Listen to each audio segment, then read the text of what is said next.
आज micro finance जो है 4,50,000 करोड़ है, लेकिन जिस दिन आपके पास पैसा होता है आप सबसे पहले दीवार बनाते हैं। मोमबत्ती है तो बड़ी मोमबत्ती नहीं सोचेगा, बल्ब सोचेगा। पर हर हिंदुस्तानी सोचता था पैसा वाला चोर है। पेड़ भी उसका, फल भी उसका, सब कुछ उसका, फिर आप कैसे पैसे बनाते हैं? नमस्कार दोस्तों, आज हमारे एक गुरु जी भी हैं, हमारे मित्र भी हैं। इनका नाम है विनीत राय। आविष्कार ग्रुप के को फाउंडर हैं, इनफैक्ट फाउंडर चेयरमैन हैं। बहुत सारे ग्लोबली अवार्ड्स जीते हुए हैं। और इम्पैक्ट इन्वेस्टिंग जिस चीज़ की होती है कि कुछ अच्छा करके पैसा बनाना, सोसाइटी के निम्न वर्ग को आगे बढ़ाना, उनके लिए कुछ करना, वहाँ इन्वेस्ट करना और फिर भी पैसा बना के देना लोगों को, ये उनके पायनियर हैं। देश में इन्होंने पहली बार इसकी शुरुआत करी थी। इम्पैक्ट इन्वेस्टिंग में बहुत सारे अवार्ड जीते हुए हैं और आविष्कार ग्रुप के फाउंडर हैं। करीब 14,000 करोड़ के एसेट मैनेज करते हैं और फोर्ब्स के अवार्ड, टाई के अवार्ड, इनफैक्ट G20 का एक बहुत बड़ा अवार्ड था SME फाइनेंस और इनोवेशन को लेके, वो हमारे मित्र विनीत जी को मिला था। इनफैक्ट G20 की इंडिया की एक टास्क फोर्स है इनोवेशन और स्टार्टअप इन्वेस्टिंग को लेके, ये उनके भी पात्र हैं। तो विनीत, थैंक यू, बढ़िया लगा आप सिंगापुर में हैं और आपने समय निकाला। तो ये पहला पॉडकास्ट है जो मैं सिंगापुर में अपनी ऑफिस में कर रहे हैं। तो विनीत, आपने तो यंग एंटरप्रेन्योर्स में इन्वेस्ट किया है, खुद कंपनियां बनाई हैं, माइक्रो फाइनेंस, एग्रीकल्चर, अलग अलग सेक्टर्स में काम किया है। शुरुआत माइक्रो फाइनेंस से करते हैं। आई फर्मली थिंक कि you are the father of micro finance investing in India. मैं कोई भी कंपनी उठाऊं, क्रेडिट एक्सेस लिस्टेड है, 20,000 करोड़ की कंपनी है, आप उसके पहले इन्वेस्टर थे। एक्विटास जो चेन्नई बेस्ड है, स्मॉल फाइनेंस बैंक बन गया है, आप उसके पहले इन्वेस्टर थे। सूर्योदय और उत्कर्ष की तो कहानी और भी रोचक है कि ये एक एंटरप्रेन्योर को बोलते हैं कि ये ले पैसे, जा बनारस बिजनेस शुरू कर, मैं तुझे पैसे देता हूं, मैं धंधा भी सिखाऊंगा। ये जो कहानियां हैं बहुत इंटरेस्टिंग है। बट माइक्रो फाइनेंस से शुरू करते हैं कि ये जो शुरुआत थी आपकी कैसे हुई, आपने क्या अपॉर्चुनिटी देखी और क्या इम्पैक्ट हुआ है उससे? मेरा जो पहले तो बहुत बहुत धन्यवाद, आपने मुझे इस पॉडकास्ट के लिए आमंत्रित किया और सबको नमस्कार। मेरा जो सोच है उसके लिए पहले आपको समझना पड़ेगा कि मैं फाइनेंस के फील्ड से नहीं आता हूँ, तो मैं जंगल के फील्ड से आता हूँ, मैं फॉरेस्ट्री वाला हूँ। और इसलिए इंस्टिंक्टिवली मैं हर चीज़ को क्वेश्चन करता था। मेरी फैमिली में किसी ने बिजनेस नहीं किया है, पर मैं पैदा जोधपुर में हुआ था, हालांकि रहने वाला बनारस का हूँ, पर पैदा जोधपुर में हुआ था, तो हो सकता है थोड़ा बहुत मारवाड़ का अक्ल आ गई, लेकिन अदरवाइज मेरी फैमिली में किसी ने बिजनेस नहीं किया है। तो मैं जब शुरू किया था, मेरी सोच थी कि क्या ऐसा हो सकता है कि एंटरप्रेन्योर्स जो हैं, मैंने 2001 में शुरुआत की थी। उस वक्त नॉट फॉर प्रॉफिट जो था, जो कि लोगों की सेवा करने वाले लोग एकदम अलग नॉट फॉर प्रॉफिट होते थे, और जो धंधा करने वाले सिर्फ पैसा कमाने के लिए होते थे। वो ट्वेन शैल नेवर मीट, दो अलग अलग सोच थी। तो मैं शायद पहला व्यक्ति था पूरे हिंदुस्तान में और शायद पूरी दुनिया में जिसने बोला कि क्या आप बिजनेस से सोसाइटी नहीं चेंज कर सकते हैं। ये प्रश्न पूछा था मैंने, नॉट दैट मुझे आंसर मालूम था। और मैंने नॉट फॉर प्रॉफिट में उस वक्त माइक्रो फाइनेंस जो था बिजनेस जैसा दिखता था जी। तो मैंने ये प्रश्न हमें मेरे गुरुदेव विजय महाजन उनसे पूछा कि ये फॉर प्रॉफिट से भी तो बन सकता है, बड़ा हो सकता है। और उन्होंने बोला हाँ ये तो बिजनेस है, लेकिन हमको माइक्रो फाइनेंस वालों को इक्विटी क्या होती है ये समझ में नहीं आता, और इक्विटी वालों को माइक्रो फाइनेंस क्या होता है ये समझ में नहीं आता। और विजय महाजन ने मुझे बोला कि तुम शायद इकलौते व्यक्ति हो जिसको थोड़ा बहुत इक्विटी का ज्ञान है और थोड़ा बहुत माइक्रो फाइनेंस का ज्ञान है। अंधों में काना राजा जैसे होता है ना तुम, लेकिन तुम दोनों तरफ अंधों में काना राजा हो। और ये जो यूनिक पोजीशन है can make you a very special person. उन्होंने एक स्टेटमेंट बोला और उन्होंने मुझे बोला कि देयरफॉर तुमको माइक्रो फाइनेंस समझ, मैंने कहा मेरे को तो इतनी समझ नहीं है माइक्रो फाइनेंस की। उन्होंने बोला माइक्रो फाइनेंस की समझ से ज़्यादा तुमको गरीबों और एंटरप्रेन्योरशिप की समझ है। और माइक्रो फाइनेंस अल्टीमेटली छोटा पैसा जो है उसी गरीब व्यक्ति को दे रहे हो आप। तो मैं ये सब जब बात कर रहा था तो पूरे हिंदुस्तान का माइक्रो फाइनेंस 100 करोड़ था, पूरे हिंदुस्तान की सारी कंपनियों में मिला के। तो मैंने बोला कि विजय महाजन से क्या कितना बड़ा हो सकता है माइक्रो फाइनेंस, तो वो बोले 10,000 करोड़। तो हम लोगों ने सोचा, मैंने सोचा से थोड़ा ज्यादा तो नहीं बोल दिया ना, 10,000 करोड़, 100 करोड़ से 10,000 करोड़, हम लोग की सोच ही नहीं थी। 100 करोड़ इटसेल्फ हमारी सोच के लिए बहुत बड़ा था। तो हमने सोचा कि अच्छा 10,000 करोड़ हो सकता है, तो हो सकता है कि आप 100 करोड़ से बढ़ेंगे तो बड़ा हॉकी स्टिक ग्रोथ है, तो ये इक्विटी के लिए अच्छा हो सकता है। ये सोच के मैंने एंटरप्रेन्योरों को ढूंढना शुरू किया। उसमें एक समित घोष हैं जिन्होंने उज्जीवन बनाया, उनसे मैं बात करा था। उन्होंने मुझे बोला कि विनीत, अगर तुमको पैसा देना है हमको पैसा दो, लेकिन मेरे को, मैं 3 साल से कोशिश कर रहा हूँ सीखने की कि ये माइक्रो फाइनेंस काम कैसे करता है, मुझे 3 साल लगे और मैं बैंकर हूँ, तो तुमको कुछ ऐसा करना चाहिए जिससे कि मेरे जैसे व्यक्ति को शुरुआत करना है, ऐसे शुरू कर सकूं। उन्होंने मुझे टारगेट दिया था 45 दिन में शुरू कर सकते हो क्या? That would be a real challenge. So ये सब बातचीत में समित, मैंने बोला कि मैं आपको पैसा दूंगा, लेकिन देने से पहले समित ने, उनको शुरू करना था, वो शुरू कर दिया उन्होंने। तो समित को इसलिए मैंने पैसा नहीं दिए, बाद में दे सकता था, बट उस वक्त तो उनके पास बहुत लोग आ गए। तो उनका वो जो चैलेंज था उसको सोच के हमने एक प्रोग्राम शुरू किया, इंटेलीकैश। तो मैंने एक पढ़ाना शुरू किया, उसमें सारे जितने माइक्रो फाइनेंस के एंटरप्रेन्योर हैं, आप किसी से मिले, ईसाफ बैंक, सारे लोग मेरे से पढ़े हुए हैं, मैं सबको एजुकेट किया था, इक्विटी क्या होती है, डेट क्या होता है, लेवरेज क्या होता है। उससे मुझे एक तो समझ में आने लगा कि ये सब एंटरप्रेन्योर्स में थोड़ी झिझक है, थोड़ी शर्म है, थोड़ा अंडरस्टैंडिंग नहीं है, लेकिन ये सब बहुत कैपेबल लोग हैं, ये सब ऑर्डिनरी लोग नहीं है, दीज आर एक्स्ट्राऑर्डिनरी लोग। हाँ, दूसरा चीज जो मुझे समझ में आ गया कि सारा का सारा माइक्रो फाइनेंस जो था साउथ के 1 या 2 स्टेट में था।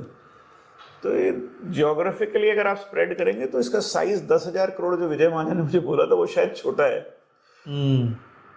मैं ये अपनी बात इस बात पे समाप्त करना चाहूंगा कि आज माइक्रो फाइनेंस जो है 4,50,000 करोड़ है। तो 4,50,000। तो मैं 100 करोड़ से 4,50,000 करोड़ की जर्नी पर्सनली लिव कर चुका हूँ और देख चुका हूँ। माइक्रो फाइनेंस में बहुत सारे चेंजेस आए हैं। माइक्रो फाइनेंस पहले एक जॉइंट लायबिलिटी ग्रुप और सेल्फ हेल्प ग्रुप, 2 तरह के थॉट प्रोसेस था। जॉइंट लायबिलिटी ग्रुप बांग्लादेश से आया प्रोफेसर यूनुस के थ्रू। सेल्फ हेल्प ग्रुप जो है हिंदुस्तान की इनोवेशन थी। सेल्फ हेल्प ग्रुप में आप ग्रुप को पैसा देते हैं, वो अपने आप पैसा मैनेज करता है।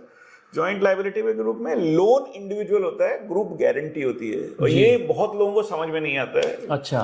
सो लोन हमेशा इंडिविजुअल को होता है, गारंटी ग्रुप से होती है, सिर्फ महिलाओं, दोनों लोग महिलाओं के साथ ही काम करते हैं। चेंजेस जो हैं, टेक्नोलॉजी का इस्तेमाल बहुत बढ़ गया है, उसमें जनधन और आधार, इन सब का बहुत बड़ा योगदान है। लेकिन सबसे बड़ा चेंज जो आया है कि, और मेरा पर्सनल कंट्रीब्यूशन, मेरा पर्सनल फोकस था कि माइक्रो फाइनेंस को, जो कि ग्रुप मॉडल है, कैश लॉजिस्टिक्स का बिजनेस था, कि हमारा क्लेम टू फेम था कि हम महिला के हाथ में रुपया रखते हैं, उसकी जगह उसको हम टेक्नोलॉजी का इस्तेमाल करके फाइनेंशियल इंक्लूजन कैसे बना सकते हैं, वो चेंज।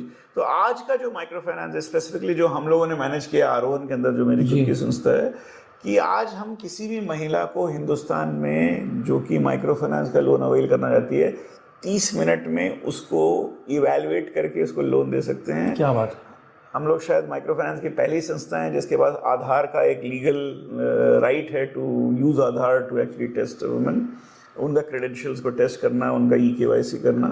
और वो बहुत महंगा प्रोजेक्ट है, उसमें हमको करीब $1.5 मिलियन लग गया, करीब 8-10 करोड़ रुपये लग गया उस प्रोजेक्ट को, 2 साल लग गए। क्योंकि आपको जैसे मालूम है, सुप्रीम कोर्ट ने आधार का यूज, फ्री यूज में, तो आपको same level of security and UIDAI has to give you guarantee, मतलब they have to give you a certificate कि आप यूज कर सकते हैं उसको। तो आज हम इस जगह पे पहुंचे हैं कि किसी भी महिला, दैट आरोहन में हम एक आरोहन प्रिविलेज बोलते हैं, जैसे बैंक में प्रिविलेज कस्टमर होता है, जो महिला कंसिस्टेंटली लोन वापस दे रही है, हम उसको प्रिविलेज्ड की तरह ट्रीट करते हैं। उनको बोलते हैं आपको ग्रुप में आने की जरूरत नहीं है, आपको कुछ की जरूरत नहीं है, आप हमारा पैसा समय पे लौटाएं, हम आपको एज अ प्रिविलेज कस्टमर सारा फैसिलिटी मोबाइल के थ्रू आपके घर में देंगे। और हमने एक रिव्यू किया था, उसमें हमारी 25 लाख महिला कस्टमर हैं, और उसमें से 67% के पास एक्सेस टू अ स्मार्टफोन है। फैमिली में किसी के पास स्मार्टफोन है। नाउ मैं आपको बताना चाहूँगा कि हम लोग यूपी, बिहार, झारखंड, उड़ीसा, कलकत्ता, वेस्ट बंगाल, ऐसे पिछड़े क्षेत्रों में काम करते हैं, और उसमें भी फैमिली में 67% लोगों के पास एक्सेस टू अ स्मार्टफोन है। ये आपको बताता है कि हिंदुस्तान उतना गरीब नहीं है जितना मीडिया आपको बता रहा है। हिंदुस्तान में बहुत आगे मूवमेंट हुआ है। हिंदुस्तान की अंडरस्टैंडिंग हिंदुस्तानी जो शहर में रह रहे हैं उनकी काफ़ी कमज़ोर है। एंड मेरा फाइनल स्टेटमेंट जो आप सबके लिए है कि एक बॉटम ऑफ द पिरामिड की चर्चा होती थी बहुत पहले, 2001 में प्रोफेसर प्रहलाद ने किया था। मेरा उनके साथ बहुत शास्त्रार्थ भी हुआ है पर्सनली। उस समय मैं उनको बोलता था कि सर ये बॉटम ऑफ द पिरामिड में से आप पैसा निकाल रहे हैं, but bottom of the pyramid में पैसा डालना भी उतना ही जरूरी है। और आविष्कार का जन्म एक्चुअली में पैसा डालने के लिए होता है, निकालने के लिए नहीं। आज के ज़माने में दो प्रकार के पिरामिड है। एक है, उस समय दोनों पिरामिड थे, अभी एक फ्लैट हो गया, तो मैं उसको बोलता हूँ पिरामिड ऑफ एस्पिरेशन। 2000 में जो गरीब व्यक्ति था उसका जो एस्पिरेशन का पिरामिड में वो बॉटम ऑफ द पिरामिड होता था। उनकी सोच जो होती थी कि हमारी जिंदगी किसी तरह से थोड़ा सा बेहतर हो, मतलब महत्वाकांक्षा भी नहीं थी। महत्वाकांक्षा का पिरामिड था, वो नीचे रहता था, सबसे बॉटम में रहता था। और फिर दूसरा होता है रिसोर्स पिरामिड। आज के दिन में महत्वाकांक्षा का जो पिरामिड है वो फ्लैट है। यानी जो बंदा जामतारा में है या झुमरी तलैया में है और सिंगापुर में है, सबके सब वही टीवी देखते हैं, सबकी वही महत्वाकांक्षा है। ये सबसे बड़ा चेंज आया है। लेकिन रिसोर्स और एक्सपोजर का पिरामिड आज भी उतना ही सिग्निफिकेंट है, और इसलिए फ्रस्ट्रेशन लेवल जो है आज हायर है। और गलत सोच, एंटरप्रेन्योर बन के मैं ओवरनाइट करोड़पति बन जाऊंगा, ये सोच जो है ज्यादा लोग है। लोग सोचते हैं कि एंटरप्रेन्योरशिप इज अ की टुवर्ड्स बिकमिंग रिच। जो भी आदमी, जो भी व्यक्ति एंटरप्रेन्योर रहा है, उद्यमी रहा है, मैं आपको ये बता सकता हूँ, entrepreneurship is actually a joy and a journey. उसमें कोई एंड नहीं होता है, वो एक रास्ता है जिसपे आप चलते रहते हैं, इस रास्ते को आप एंजॉय करते हैं। उस एंटरप्रेन्योर बन के रिच बनना बहुत गलत सोच है। हो सकता है कुछ लोग उसमें बहुत जल्दी पैसा कमाते हैं, लेकिन ये एक जॉय, एक रास्ते का जो आप मजा ले रहे हैं, वो रास्ते का मजा लीजिए, उसकी डेस्टिनेशन के बारे में मत सोचिए। ये मेरा एक सबको रिक्वेस्ट होगा। अच्छा, एक फुल डिस्क्लोजर आप लोगों को दे दूं, आरोहन में मैं पर्सनली भी इन्वेस्टेड हूँ, काफ़ी सालों से भी के फंड में भी इन्वेस्टेड हूँ। चूँकि आरोहन का एट सम पॉइंट अगले 1, 2, 3 साल में IPO आएगा, तो ये जो हमारा वार्तालाप हो रहा है आरोहन को लेके नहीं है। हम समझना चाहते हैं सेक्टर को क्या है नहीं है, लेकिन मैं आरोहन की कहानी समझना चाहूँगा कि आपने 2-3 तरह के व्यापार किए हैं। एक तो फंड मैनेजमेंट किया है, दूसरा आपने कुछ अच्छे उद्यमी व्यापारियों पे इन्वेस्ट किया है, कोई नए एंटरप्रेन्योर पे। लेकिन आरोहन की कहानी बहुत अलग थी कि आपने एक बनी बनाई कंपनी जो सिक हो गई थी, जो बीमार हो गई थी, जो लॉस मेकिंग हो गई थी, उसको खरीद के आपने टर्न अराउंड किया। थोड़ा बताइए क्या किया था और फिर उसकी टीम कैसे बनाई। जैसे मनोज जो आपके CEO भी हैं, हमारे मित्र भी हैं, क्या उम्दा एंटरप्रेन्योर हैं, क्या उन्होंने बिजनेस बनाया है, तो उसकी थोड़ी जर्नी बताइए कि कैसे हुआ, कैसे सोच आई, टीम कैसे बनी एंड सो ऑन। तो माइक्रो फाइनेंस, जैसे मैंने बताया, जर्नी 2001 से शुरू हुई थी। 2010 में एक जलजला जैसे होता है ना, भूकंप होता है, वैसे माइक्रो फाइनेंस में आया, जिसमें मैंने बहुत नुकसान उठाया, बहुत ज़्यादा नुकसान उठाया। 2010 में हमारा जो फंड था वो दुनिया का सबसे बेहतरीन फंड में से एक था, क्योंकि परफॉर्मेंस के कारण माइक्रो फाइनेंस बहुत ऊपर चला गया था। सो करीब 150% कुछ ऐसा IRR था, वहाँ से 1% हो गया एक दिन के अंदर। तो वो जो झटका था, वो एक रेगुलेटरी चेंज आया था, उसके बारे में कहीं बताएंगे आपको। तो उससे हम लोग करीब बहुत नुकसान उठाया। लेकिन बहुत लोगों ने मुझे बोला कि तुमको माइक्रो फाइनेंस छोड़ देना चाहिए। और मैंने कहा कि जब मेरी शुरुआत हुई थी तो हमारे 3 क्वेश्चन थे। पहले थे, गरीब लोग हिंदुस्तान में कितने, बहुत सारे लोग हैं। क्या हिंदुस्तान में गरीबों को पैसा देने के लिए पैसा है? आंसर है हाँ है। और क्या गरीब लोग अभी भी ईमानदार हैं? तीसरा क्वेश्चन था। और मेरे हिसाब से वो तीनों फंडामेंटल चेंजेस, वो 2010 के जो प्रॉब्लम थे उससे चेंज नहीं हुए थे। I want to pause here. गरीब हैं कि नहीं है, गरीब मेहनती है कि नहीं है, गरीब ईमानदार है कि नहीं है, 3 चीज। और ये तीनों चीज बदली नहीं थी।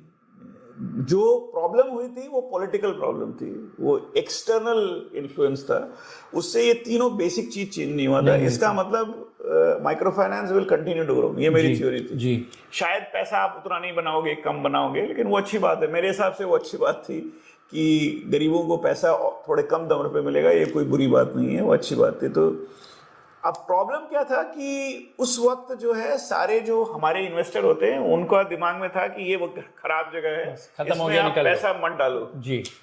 तो उसी वक्त एक कंपनी थी आरोहन करके, जो कि कलकत्ता में थी, अच्छी कंपनी थी। उसके जो फाउंडर थे वो मेरे को जानते भी थे। उन्होंने मेरे को फ़ोन किया कि मेरे को किसी तरह से इक्विटी चाहिए। वो काफ़ी लॉस बनाने लगे थे। जी। लॉस क्यों? क्लासिकल था, उनको लगा दुनिया बहुत अच्छी है, आगे बहुत तेज़ी से बढ़ेंगे। उन्होंने खूब लोगों को हायर कर लिया। उनको हायर करके सडनली ये प्रॉब्लम शुरू हुई तो उनको लोन मिलना बंद हो गया, तो एक्सपेंस बढ़ गया, ग्रोथ हुई नहीं, पैसा आया नहीं, और डिसीजन मेकिंग थोड़ी सी मडल्ड हो गई। तो वो 2-2.5 करोड़ रुपए लूज करने लगे, और वो 100 करोड़ के आसपास उनका एसेट था, वो कम होकर 28 करोड़ पे आ गया। इक्विटी बेस कुछ 50 करोड़ था, शायद 14 करोड़ पहुंच गया। तो बोले कि बस, तो हमने उनको सोचा, तो मैंने इंटरनली डिस्कस कर रहे थे, ये एक डिस्कशन हुआ कि हम ही लोग इसको क्यों ना खरीद लें। और मेरा एक पर्सनल विजन था कि हमको फाइनेंशियल इंक्लूजन करना है। माइक्रो फाइनेंस मतलब पैसा जो हम महिलाओं के हाथ में देते हैं वो बहुत अच्छी बात है, लेकिन क्या हम महिलाओं को फाइनेंशियली इंक्लूड कर सकते हैं? क्या उनको और कुछ सिखा सकते हैं? तो हो सकता है एक माइक्रो फाइनेंस इंस्टीट्यूशन हमारे हाथ में रहे तो अच्छी बात है। तो हमारी पूरी जमा पूंजी, थोड़ा हम लोगों ने इक्विटी रेस किया था, इंटेलीकैप में एक मेरी सब्सिडरी कंपनी है, सब मिला के हमारी जमा पूंजी को 16 करोड़ थी। उसमें से 14 करोड़ में हमने ये कंपनी खरीद ली। तो सारा पैसा जितना भी कमाया था सब डाल दिया। मनोज जो थे वो मुझे 2010 में मिले थे। मैंने किसी को, आज तक मेरे यहाँ ज्यादातर लोग जो हैं उन्होंने मुझे ढूंढा है, मैंने उनको नहीं ढूंढा है। अच्छा। मनोज ने भी मुझे ही ढूंढा था। उन्होंने मुझे, वो मिडिल ईस्ट में थे, उनको मुंबई वापस आना था, उन्होंने मुझे फ़ोन किया, बोले मैं डिप्टी सीईओ हूँ बैंक का। मैंने कहा भाई हम तो बहुत छोटे लोग हैं। मैंने कहा तुम्हारी जितनी सैलरी होगी उतना मेरा टर्नओवर भी नहीं होगा शायद। तो मनोज बोले लेकिन आपको क्या प्रॉब्लम है, मैं आपके साथ काम करना चाहता हूँ। तो मैंने बोला ठीक है, तो फिर अपने पैसे से मिडिल ईस्ट से यहाँ आओ, मुझसे मिलो। और वो अपने पैसे से आए, मुझसे मिले। मैंने कहा उनकी पर्सनालिटी देखी, मैंने कहा ये तो व्यक्ति बहुत एकदम उम्दा, बहुत बढ़िया, कमाल के आदमी। हाँ। तो मैंने उनको बोला आप ज्वाइन तो कर रहे हो, लेकिन ये एंटरप्रेन्योर की तरह चलाना पड़ेगा। वो आए थे किसी और काम के लिए, इंटेलीकैश के लिए, पर ये जब हमने कंपनी खरीदी और जब वो आए थे तो मैंने उनको स्टोरी सुनाई थी कि मैं आपको, ये 2010 जून 17 2010 को उन्होंने ज्वाइन किया था। वो मेरा बर्थडे है इसलिए मुझे याद है। उनको भी याद है, मुझे भी याद है। उस दिन 39 ईयर्स का था मैं, उन्होंने ज्वाइन किया था। उन्होंने मुझे बोला कि मैं जो हूँ तुम्हारे साथ रहूँगा, एज एन एंटरप्रेन्योर तुम्हारे साथ खड़ा रहूँगा।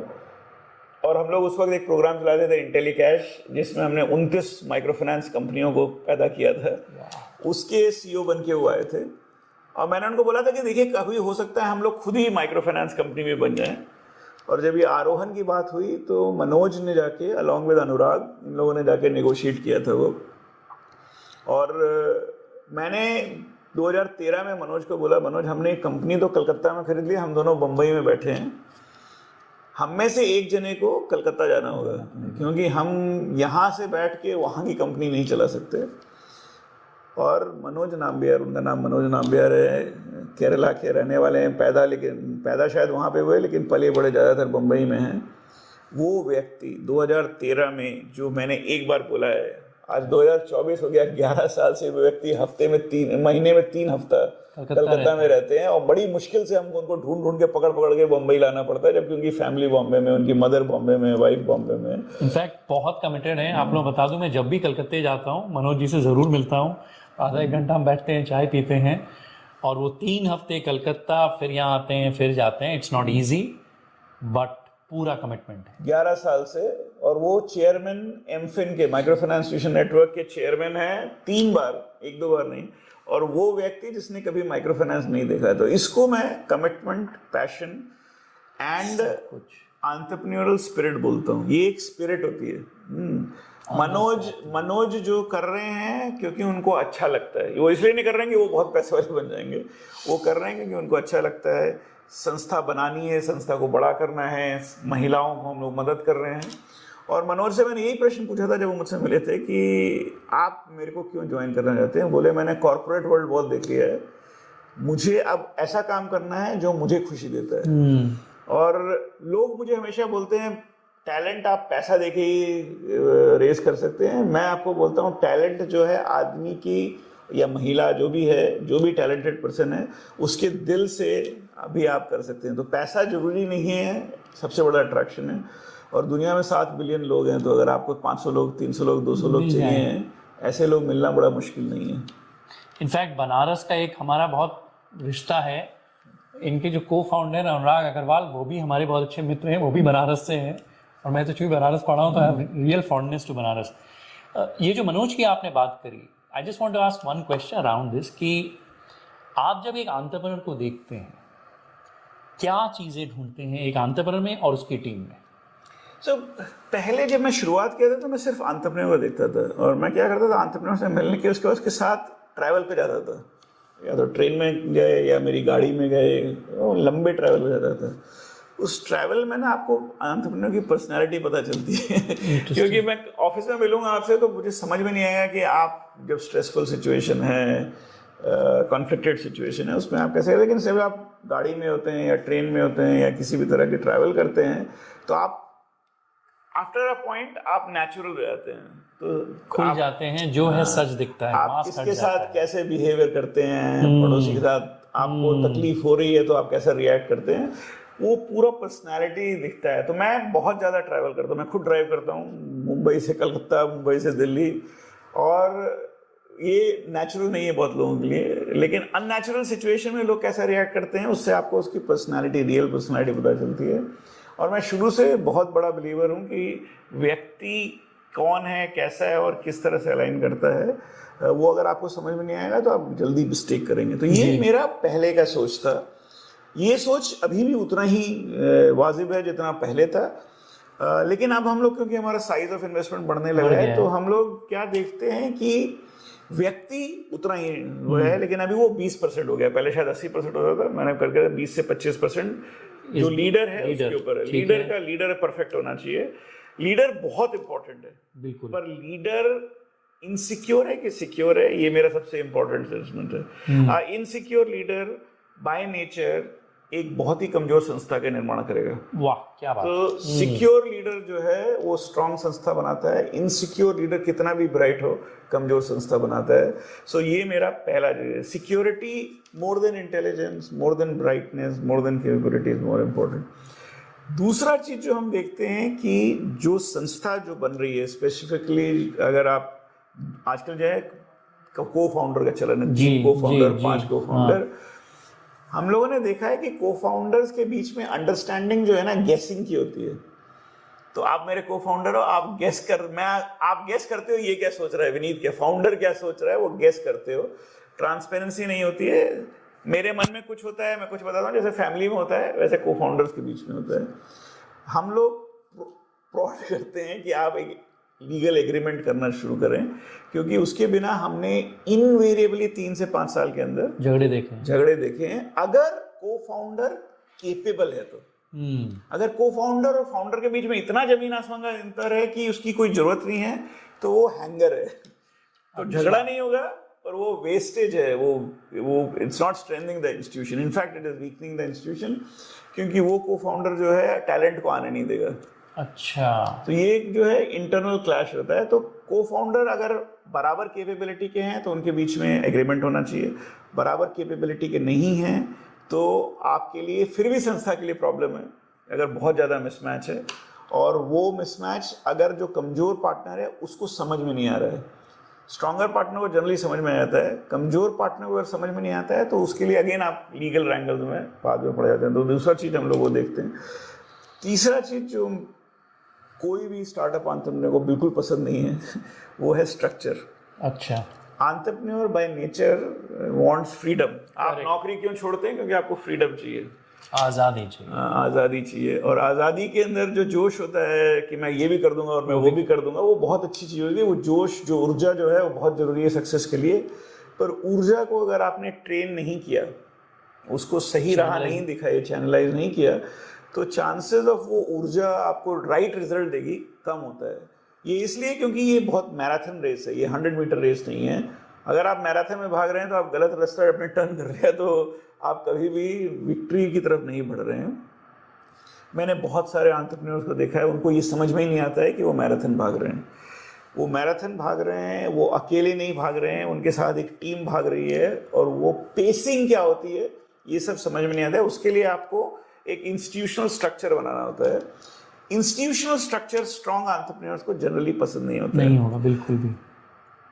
इसलिए हमारे जैसे इन्वेस्टर्स को जब हम लोग नए आते हैं और स्ट्रॉन्ग एंटरप्रेन्योर से मिलते हैं जिसके सक्सेस होने का चांस काफी अच्छा है, हम उसको समझाने की कोशिश करते हैं कि एक गुरुत्वाकर्षण फोर्स होती है जो आपको नीचे खींचेगी। तो ऐसा कुछ नहीं है कि आप रॉकेट की तरह ऊपर जाओगे, कुछ आपको बैलेंस करेगा। और हमारा जनरल अप्रोच होता है कि हम उसको बताते हैं कि आपको क्या नहीं करना चाहिए। एंटरप्रेन्योर वो होता है जिसको मालूम है उसे क्या करना चाहिए, और इन्वेस्टर वो होता है जिसे मालूम होता है क्या नहीं करना चाहिए। यही रिलेशनशिप होता है एक एंटरप्रेन्योर और इन्वेस्टर के दिन। जिस दिन इन्वेस्टर एंटरप्रेन्योर को बताने लगता है उसे क्या करना चाहिए, वो कंपनी बंद हो जाएगी।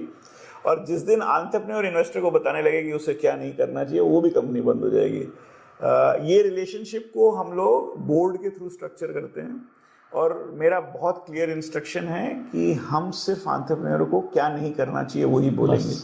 उसके अलावा दूसरी चीज मैं जो बोलता हूं कि अगर एंटरप्रेन्योर फिर भी कुछ करना चाहता है जो हम मना कर रहे हैं, तो जब तक वो अपनी उंगली तोड़ेगा या अपना पांव तोड़ेगा उसको हम करने देते हैं। सिर्फ गर्दन नहीं टूटनी चाहिए, मृत्यु नहीं होनी चाहिए, क्योंकि मुझे मालूम है बहुत एंथुसियाज्म है। अगर हमारे और उसके बीच में क्लैश हुआ तो हमको बुरा मान के भी एंटरप्रेन्योर के साथ अलाइन करना चाहिए। ये हमारा धर्म है। हम हो सकता है हमको मालूम है हम सही हैं, लेकिन फिर भी हमको एंटरप्रेन्योर से अलाइन करना चाहिए, एक्सेप्ट कि वो सुसाइड ना कर ले, आत्महत्या नहीं होनी चाहिए, इतनी बड़ी गलती नहीं होनी चाहिए। उतनी बड़ी गलती हो फिर आपको बहुत स्ट्रांग पोजीशन लेनी पड़ेगी। पर किसी भी रिलेशनशिप में, स्पेसिफिकली इन्वेस्टर एंटरप्रेन्योर में, एंटरप्रेन्योर जो है हमेशा सेकेंडरी लेवल का इंपॉर्टेंस है।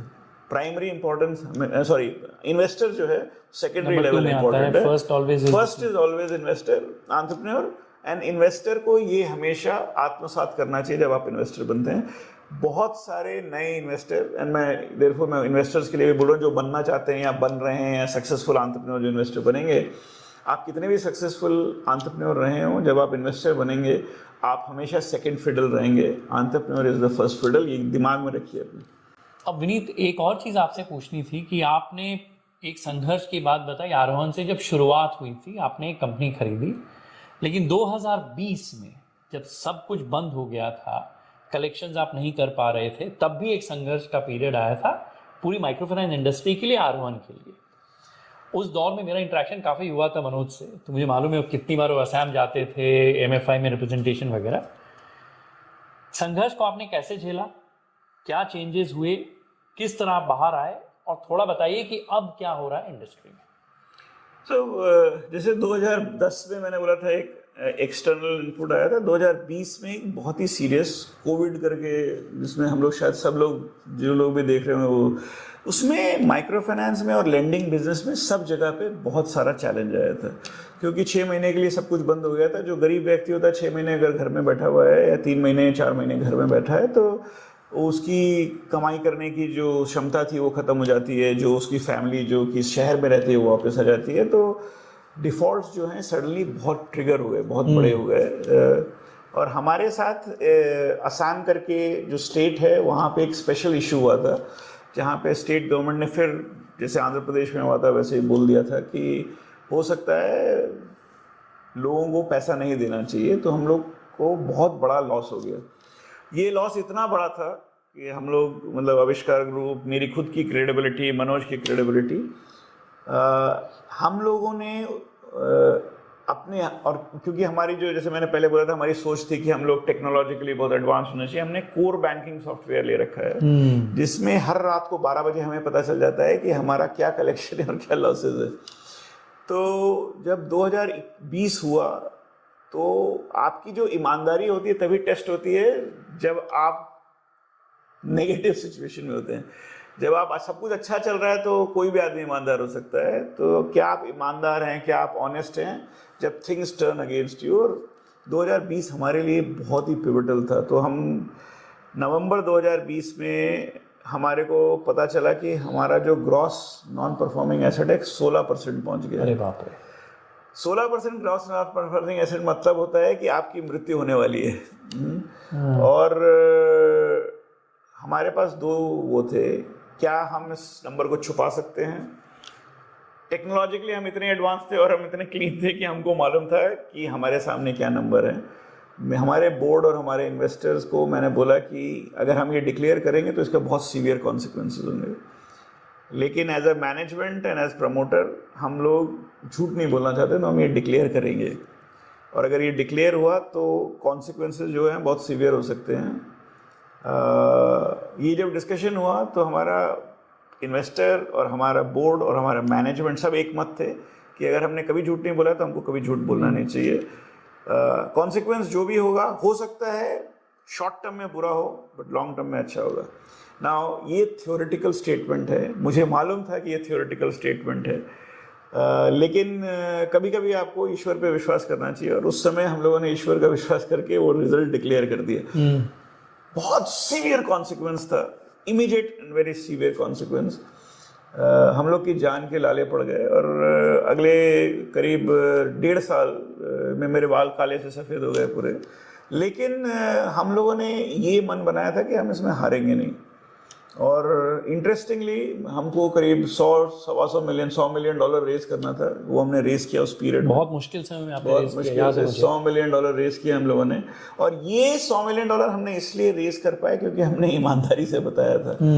कुछ बैंक्स, बहुत सारे बैंक्स हमको बहुत नेगेटिवली लिए, पर कुछ बैंक्स ने उस ऑनेस्टी के लिए हमको सपोर्ट भी किया। तो एक मैसेज मैं ये दे सकता हूँ कि अगर आप ईमानदारी से खड़े रहेंगे, कई लोग आपको बहुत बेवकूफ़ बोलेंगे, लेकिन ईमानदारी के जो लॉन्ग टर्म बेनिफिट्स हैं वो फार आउटवेज शॉर्ट टर्म गेम्स जो आप झूठ बोल के करेंगे। आरोहन आज खड़ा हुआ है, वो इसलिए खड़ा है क्योंकि आरोहन में हमारे सारे एम्प्लॉयज़, हमारे जो सारे कस्टमर्स हैं और जो बोर्ड मेंबर और इन्वेस्टर हैं, वो आरोहन के साथ उस वक्त खड़े हुए थे जब हम लोग बहुत तकलीफ में थे। और बिना इस सपोर्ट के आप सर्वाइव नहीं कर सकते। और बाहर का मार्केट जो है, जो बिहेवियर देखता है कि आपका बिहेवियर बदला कि नहीं बदला।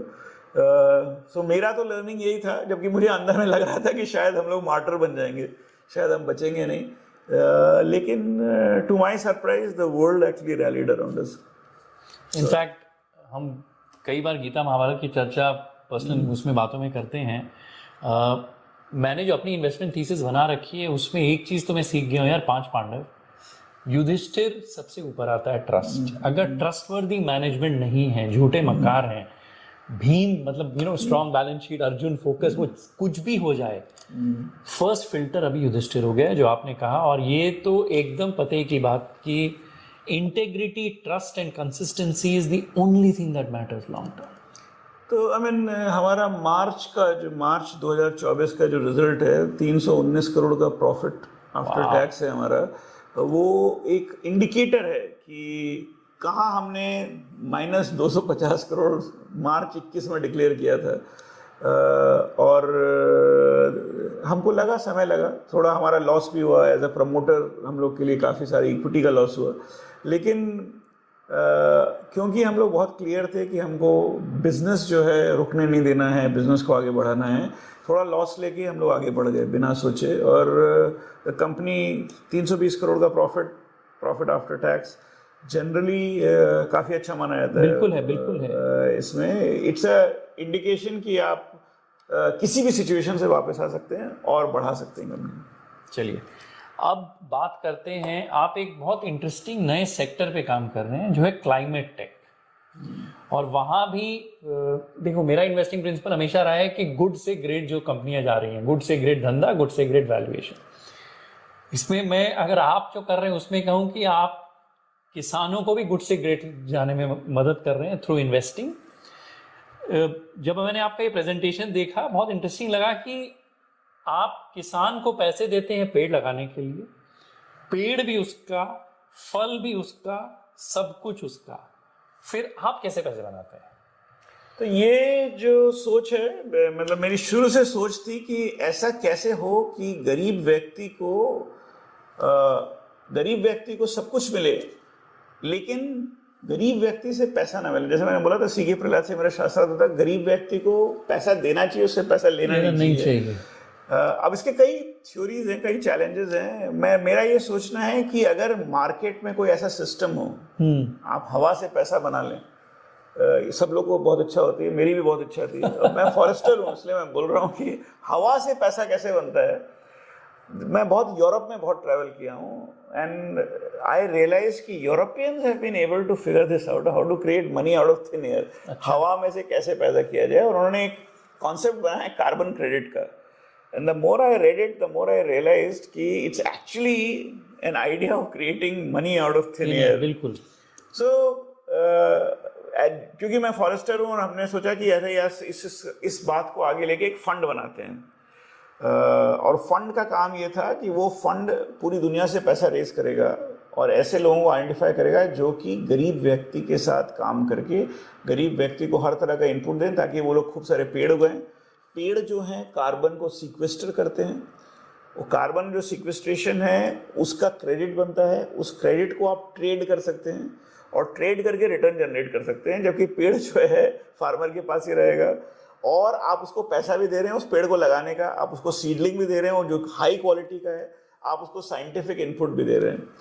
हम जब फंड रेज करने गए तो हम 20 साल का फंड रेज कर रहे थे, और बहुत सारे इन्वेस्टर्स जो थे वो स्ट्रगल कर रहे थे कि विनीत 10 साल का फंड दे सकते हैं, 20 साल का फंड कैसे मैनेज करोगे। तो मेरे मित्र हैं संचायन जो इस फंड को लीड कर रहे थे, मैंने संचायन को बोला कि क्योंकि ये लंबा है, हम उसको बोलते हैं परमानेंट कैपिटल व्हीकल, और फंड जो है परमानेंट कैपिटल नहीं होता, ये टाइम बाउंड व्हीकल होता है।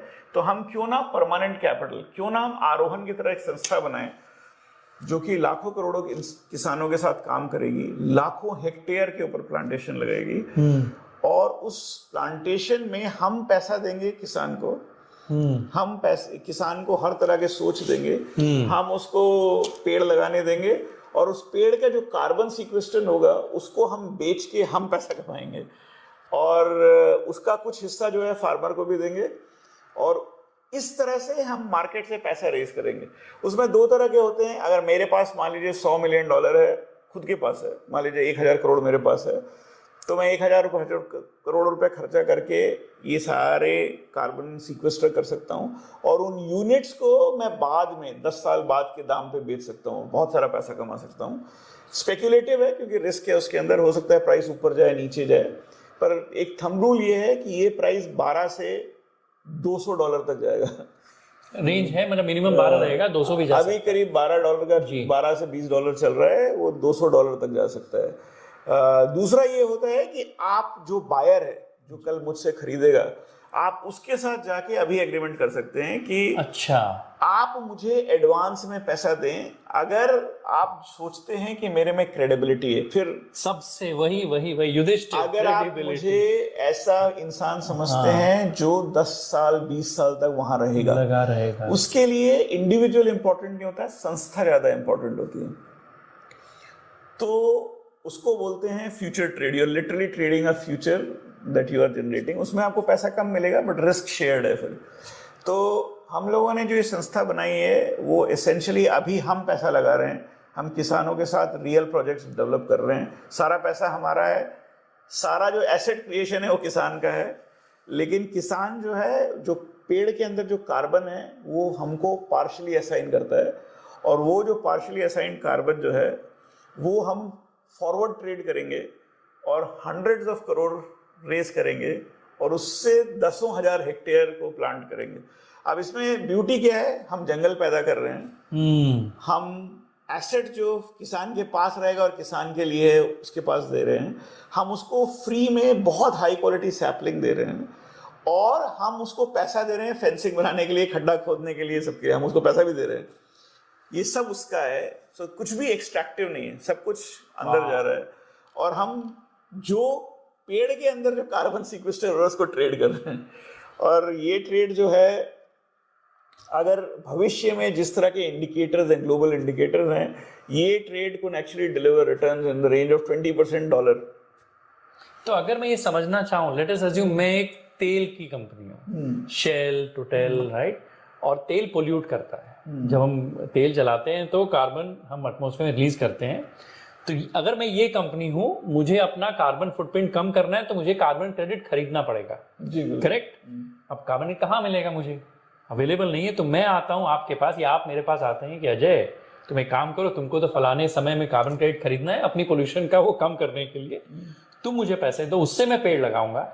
ये पेड़ जो कार्बन जनरेट करते हैं, सो कॉल्ड खींच लेते हैं, वो आपके क्रेडिट के अगेंस्ट सेट ऑफ होगा। यही हो रहा है थ्योरेटिकली। बिल्कुल सही है। इसमें दो तीन चीजें हैं। पहला चीज है कि कार्बन आपको नया प्रोड्यूस करना होगा। अच्छा, नया, ये नए पेड़ लगने ये नए पेड़ that is actually the most important. बने बनाए नहीं चलेंगे। नहीं, बने बनाए नहीं चलेंगे। दूसरा चीज जो बहुत इंपॉर्टेंट है, शेल को पोल्यूशन फिर भी कम करना है। हाँ, मतलब Shell is not absorb just because उसने वॉलंटरी क्लेम किया है। तो टेक्नोलॉजिकल एडवांसमेंट, रिसर्च, R&D उनको फिर भी करके अपना पोल्यूशन कम करना ही है। हाँ। लेकिन वो कम करने में जो समय लगेगा, उस पीरियड के लिए आपको अलाउंस के लिए आप वॉलंटरली कर सकते हैं। तो ये टाइम बाउंड एक्टिविटी है। और देयर इज अ बिलीफ कि आप कितना भी कम करेंगे टेक्नोलॉजिकली एक्सेट्रा, जिसके लिए सरकार जो है विभिन्न प्रकार के उनके ऊपर नियम लागू कर रही है, उस पीरियड में और उसके बाद भी ये वॉलंटरी कार्बन क्रेडिट जो हैं कंटिन्यू चलते रहेंगे। नाउ आपको जैसे मालूम है, जो दुनिया का GDP है वो 2%, 3%, 4% में बढ़ता है। वो ये आप जो है बहुत बड़े GDP की बात कर रहे हैं। तो इस तरह के GDP के अगर जब आप देखते हैं और उसकी ये ग्रोथ देखते हैं, तो ये जो वॉलंटरी कार्बन का जो बिजनेस है, उसकी क्षमता जो है और उसके स्केल जो है, जैसे मैंने माइक्रो फाइनेंस में बोला था, अनलिमिटेड स्केल एंड क्षमता है। स्पेक्यूलेशन है, किसी को मालूम नहीं है कि आज से 10 साल बाद उसका प्राइस क्या होगा, पर हमको इतना मालूम है उसकी डिमांड जो है बहुत ज़्यादा होगी। ये डिमांड इसलिए नहीं होगी क्योंकि शेल जो है या कोई भी कंपनी, कोई भी संस्था है, वो खरीदना चाहेगी। ये इसलिए होगी क्योंकि सोसाइटी जो है अफोर्ड नहीं कर सकती है। ये जो हमारी सोसाइटी है जिसमें क्लाइमेट चेंज हो रहा है, हम अफोर्ड नहीं कर सकते हैं। उसका रिकग्निशन जो है इतना स्ट्रांग होगा और इतना डीप होगा आज से 10 साल बाद कि कोई भी संस्था ये बोल नहीं सकती कि मैं नहीं खरीदूंगी। और इसलिए हम लोग को विश्वास है कि ये जो प्राइस है आगे ही बढ़ेगा। इनफैक्ट आपके प्रेजेंटेशन में ये कुछ एक बहुत इंटरेस्टिंग चीज है कि आप पेड़ को भी सैटेलाइट से जियो टैग करके, अगर मैं इन्वेस्टर हूं, मुझे दिखा सकते हैं कि अजय देखो नया पेड़ लगा था, इतना बड़ा हो गया है, ये एरिया पूरी पेड़ की है नया। तो हमारा जो विश्वास है, हम लोग उसमें 2 क्वेश्चन आते हैं। लोगों को ये कहना है कि मैं तो सिंगापुर में बैठा हूँ, कूच बिहार में तुमने पेड़ लगाया, वो पेड़ लगा, ऊपर गया, नीचे गया, कितना बड़ा हुआ, कितना कार्बन सीक्वेस्टर हुआ, वो कौन बताएगा? और आप तो 10 मिलियन पेड़ लगा दोगे तो भाई 50-100 मैं देख सकता हूँ, 50,000 देख सकता हूँ, कहां से देखूंगा?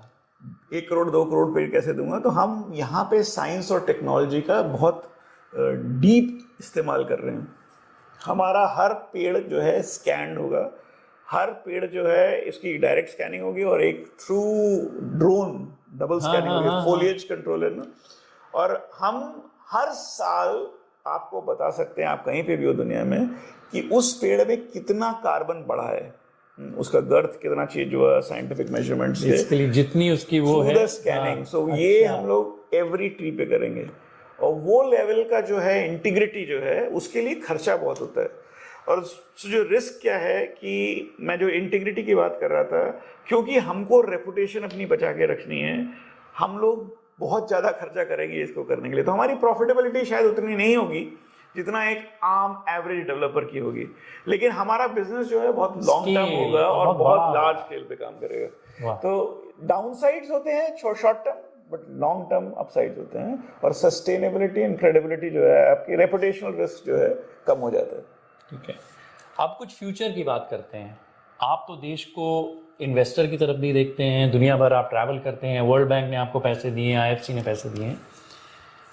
कौन से नए सेक्टर्स हैं जो आपको सनराइज सेक्टर्स लग रहे हैं, जहां आपको इम्पैक्ट भी दिखता है और इन्वेस्ट करके पैसा बनाने की अपॉर्चुनिटी भी दिखती है? देखिए, हर जगह पे कई प्रकार की कई नए आइडियाज निकल के आ रहे हैं। कुछ जो है डिस्ट्रक्टिव हैं, कुछ जो है कॉम्प्लिकेटेड है। अब जैसे आर्टिफिशियल इंटेलिजेंस जो है, मेरे हिसाब से बहुत ही कॉम्प्लिकेटेड सब्जेक्ट है, उसमें कोई पोजीशन नहीं ले सकते। हो सकता है ये एक थ्योरी है कि जो ह्यूमन बीइंग है वो सिर्फ खाने पीने और सोने के लिए पैदा हुआ है, कि काम करना जो है उसके बस की बात नहीं, उसको नहीं करना चाहिए। सो आर्टिफिशियल इंटेलिजेंस जो है हो सकता है ऐसा सिचुएशन क्रिएट कर देगा कि जो हर व्यक्ति जो है सिर्फ खाएगा, पिएगा, खेलेगा और सोएगा, यही 4 काम करेगा। अगर ऐसा हुआ तो वो सोसाइटी कैसी होगी इसके बारे में हम सोच सकते हैं, पर हम उससे रिलेट नहीं कर सकते। उसमें यूनिफॉर्म बेसिक इनकम जो है, यानी हर व्यक्ति को जो बिल्कुल सोशलिस्ट ड्रीम है वो ट्रू हो जाएगा। क्योंकि तो एंड विनोद खोसला जो कि काफी बड़े वेंचर कैपिटलिस्ट हैं, उनका एक स्टेटमेंट था कि आर्टिफिशियल इंटेलिजेंस जो है इंटेलिजेंस, ह्यूमन इंटेलिजेंस को बेसिकली यूजलेस बना देगा। कि आप बहुत जीनियस हैं इसलिए आपके पास ज्यादा पैसा होना चाहिए, या आप बहुत सोचने वाले हैं इसलिए आपके पास ज्यादा होना चाहिए, वो बोल रहे हैं उसको वैल्यू ही खत्म कर देगा। क्योंकि वो आर्टिफिशियल इंटेलिजेंस किसी भी जीनियस ह्यूमन से ज्यादा तेजी से ज्यादा पहले सोच सकता है, और वो फिर एक आदमी नहीं होगा, मिलियंस ऑफ लोग कर सकते हैं। जैसे आज से 20 साल पहले आप पहाड़ा पढ़ते थे, वो बहुत बड़ी कैपेबिलिटी थी। आज से 25 साल पहले फोन नंबर याद रखना बहुत बड़ी कैपेबिलिटी थी। आज उस कैपेबिलिटी का कोई वैल्यू नहीं है जी, राइट जी। इसी तरह से हो सकता है इंटेलिजेंट होने का कोई वैल्यू नहीं रह जाएगा आज से 10 साल बाद। ये एक थ्योरी है।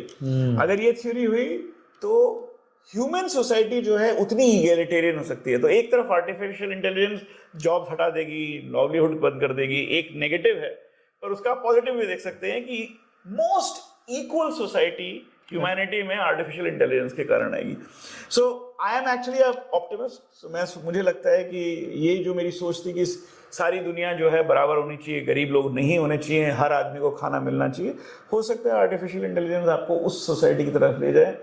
इतना मैं कह सकता हूं कि artificial intelligence will dictate the terms for the future. इसमें कोई कंफ्यूजन नहीं है मेरे दिमाग में। I totally agree. There is another thing that I'll talk about, and वो जो है शायद आप लोगों को बहुत डम भी लगेगा, लेकिन अगर आप देखेंगे टुडे, कोई भी हिंदुस्तान में बैठा है, कोई भी आदमी टेबल पे हाथ मार के कह सकता है कि 10 से 15 कंपनियां इलेक्ट्रिक व्हीकल स्पेस में यूनिकॉर्न बनेगी, 10, 15, 25 बनेगी। कोई भी नहीं बनेगी ये नहीं कह सकता। आप भी बोल सकते हैं, बच्चा, स्कूल का बच्चा भी बोलेगा कि हाँ भाई यूनिकॉर्न बनेगी, हमको भी दिख रहा है, 40% जो एरिया है वो ट्रांजिशन हो रहा है तो बनेगा। स्किल जो ये नहीं है कि आपको मालूम है ये सेक्टर अच्छा है, स्किल ये है कि वो व्यक्ति को ढूंढना जो उस सेक्टर में यूनिकॉर्न बना सकता है। और ये लोगों को समझ में नहीं आता है, ये इतना आसान नहीं है। मुझे भी मालूम है इलेक्ट्रिक व्हीकल में 15 कंपनी बनेगी, आपको भी मालूम है, हर व्यक्ति को मालूम है, 10वीं कक्षा के बच्चे को भी पता है जो बनेगी, पर वो कौन व्यक्ति है जो यूनिकॉर्न बनेगा। और इसमें मैं फिर आपको समझाऊंगा, इसमें 2 तरह के तरीके हैं। Probability of my success in finding that one person is not based on my intelligence, it is based on how much coverage I do. तो कितनी बड़ी आप, कितने लोगों को आप पैसा देते हो उस स्पेस में। क्योंकि there is a science behind spray and pray। एक थॉट प्रोसेस है कि बहुत सारे लोगों को पैसा दो और कुछ लोग उसमें से निकलेंगे, उनको सपोर्ट करो, वो एक साइंस है। अगर आपको मालूम है कि इस सेक्टर के अंदर 15 से 25 यूनिकॉर्न आएंगे, तो आप जितना कवरेज करेंगे उस सेक्टर में कम पैसे के साथ, जितना बड़ा जाल फैलाओगे मछलियां ज्यादा, उतना ज्यादा चांस है कि वो मछली जो सबसे ज्यादा ऊपर जाएगी वो आपके जाल में होगी। या वो मछली जिसके पेट में सोना है वो आपके जाल में होगी।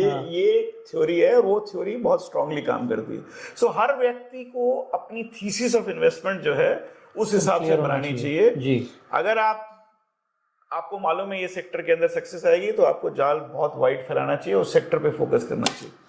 अगर आपको सस्टेनेबल कंपनी बनाने का शौक है, जैसे मेरे को शौक है, कंपनी बड़ी भी करनी है, कंपनी जो ऐसी हो कि अच्छी हो, भले ही धीरे ग्रो करे, एंड्योरिंग हो रहे, तो फिर आपको क्या है कि व्यक्ति जिसको आप पैसा दे रहे हैं वो इम्पोर्टेंट होता है, वो कैसे स्ट्रक्चर करेगा इम्पोर्टेंट होता है, वो किस सेक्टर में किस सोच के साथ जा रहा है वो इम्पोर्टेंट होता है। तो इसमें कोई भी बेहतर, कौन सा तरीका बेहतर है, इसमें कोई वो नहीं है, ये चॉइसेस हैं और हर व्यक्ति को अपनी खुद की चॉइसेस करनी चाहिए। तो मैं बहुत बड़ा बिलीवर हूँ कि हर प्रकार की जो सोच आप करते हैं उसमें कोई भी सोच खराब नहीं है, पर उनके आउटकम्स अलग अलग होते हैं।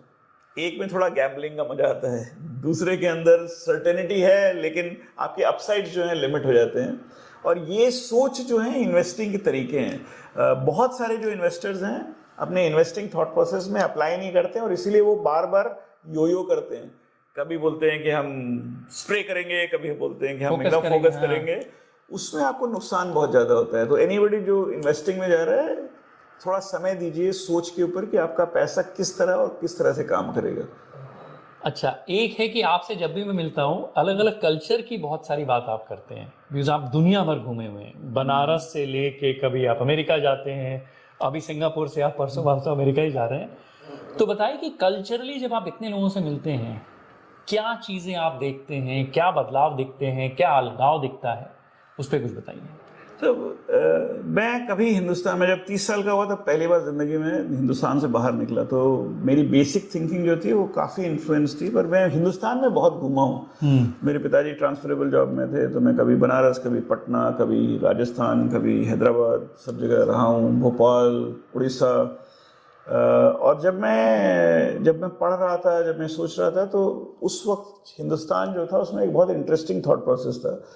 हर हिंदुस्तानी पैसा कमाना चाहता था, पर हर हिंदुस्तानी सोचता था पैसा वाला चोर है। ये बहुत इंटरेस्टिंग डाइकोटॉमी जो थी, ये 2000 से पहले का हिंदुस्तान था। हमको सिखाया जाता था कि पैसे वाला हमेशा चोर है, गरीब का दिल बहुत बड़ा होता है।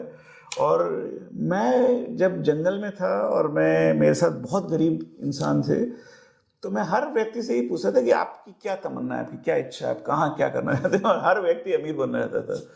तो मैंने कहा मुझे पढ़ाया गया कि गरीबों के दिल बड़ा होता है, गरीब ज़्यादा अच्छे लोग होते हैं, लेकिन ये तो सब अमीर बनना चाहते हैं। और बाद में मुझे समझ में आया कि गरीब और अमीर सब एक जैसे ही होते हैं।